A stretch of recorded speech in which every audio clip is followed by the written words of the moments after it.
Hi everyone, welcome back to another video from Wake&Tech. In this video, we are going to be learning how to add a bio on your Likee profile. Updating your bio helps express yourself better on the platform and it can make your profile look more professional or fun.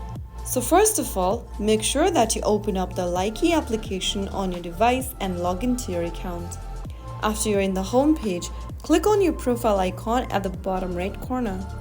Now from your profile section, click on Edit and then this will take you to Edit Profile page.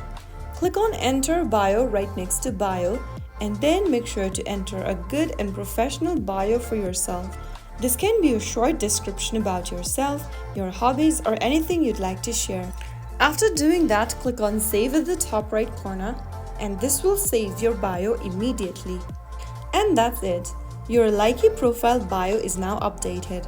A good bio helps people know who you are and it can attract followers who share your interest. If this video helped you, give it a thumbs up, share it with your friends, and don't forget to subscribe for more beginner-friendly tech guides. Thanks for watching and I'll see you in the next tutorial.